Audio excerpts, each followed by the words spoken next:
I knew that when I came out of school, there were certain qualifications that you should maybe look at doing before you look at an apprenticeship, because it helps you further down the line in getting one.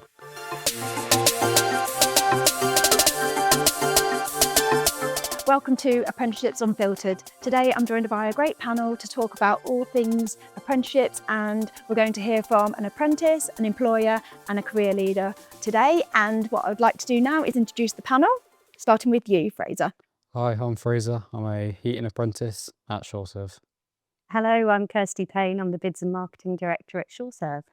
Hi, I'm Emma John, the Careers Leader and the SLT Link at Priory Lincoln Academy.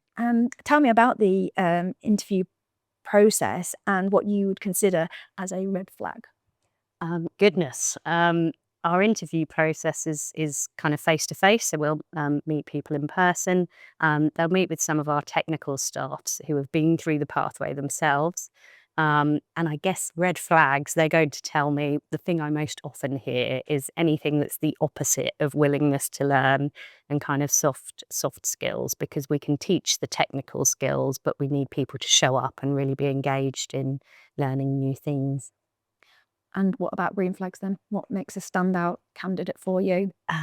Yeah, I mean, and I guess it is willingness to learn. A lot of people have kind of family members or parents that have been in the trade, and it's just sort of, willingness to work to our processes, adapt. We're in and out of people's homes every day, so a lot of kind of communication skills and things are really important to us. Yeah, communication. So I'm going to bring the conversation up to you now, Emma, because you are actually directly speaking to students. What are they asking you about apprenticeships?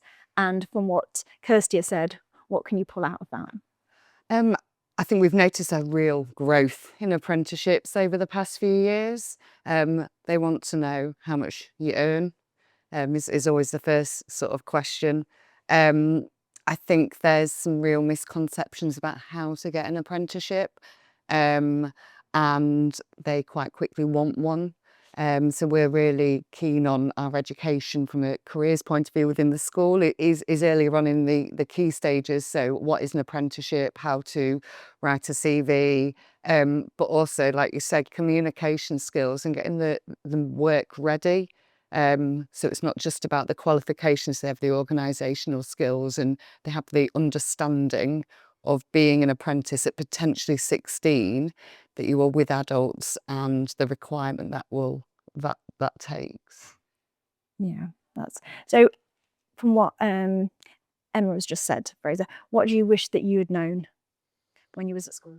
I wish I'd known more about apprenticeships, and whilst I was in school, I never heard the word apprenticeship ever back then, because I left a couple of years ago now and I went straight into college. I never heard the word apprenticeship once. They never told me about it, I never learnt about it, I never knew what it was.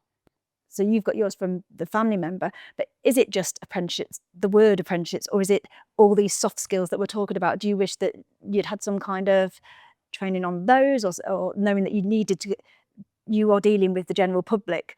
Yes. You know, it was a bit unclear what apprenticeships entailed really, so what you needed. And I knew that when I came out of school and I looked at apprenticeships through my brother and everything, that there were certain qualifications that you should maybe look at doing before you look at an apprenticeship, because it helps you further down the line in getting one. And you went on the college route and then the apprenticeship. Do you find many students do that? I think that the barrier they find is finding the business and then the appropriate qualification for the education alongside it. So I know whilst a lot at 16 would like an apprenticeship, the actual amount that do go on at 16 is relatively small. And I know every school is slightly different, but we are trying to prepare the students from like a pathway of education that through Key Stage 3 and 4 and Key Stage 5, we currently have construction motor vehicle level 1 and 2, with the idea hopefully in the future as well that they almost do a year 14 and that we can link with businesses so they have a natural pathway in the school, because that is the barrier, is finding the business. I think as well at 16 it's travel, they can't quite get there, so we do try and encourage that whilst an apprenticeship you can get at 16, potentially those next 2 years will just give them enough. So I think that's why we've got some Key Stage 5 options as well, which is helpful for them. And I really like that progression. What do you think about that way of looking at it? Because that could be adapted to your industry, couldn't it? Oh yes, yeah, absolutely. So we try and do a lot with a work experience pathway, often for level 1 and level 2 learners in our business before we'll then take them on for their level 3 apprenticeship. So yeah, And I know something that's a lot of schools, and we do, is work experience is something that a lot of schools do. So we do encourage an individual placement in year 10, and if not, we go to do visits as well. So one of our students for a local business did work experience and then actually did get an apprenticeship at the end of year 11 because he made a really good impression. So it's making those links. We try and encourage the students as well to make the links with the employer, because that's the best sort of interview in a way, but it's the confidence. If you would like to know any more about what we've talked about today, please look on our socials, Greater Lincolnshire Career Hub. Thank you.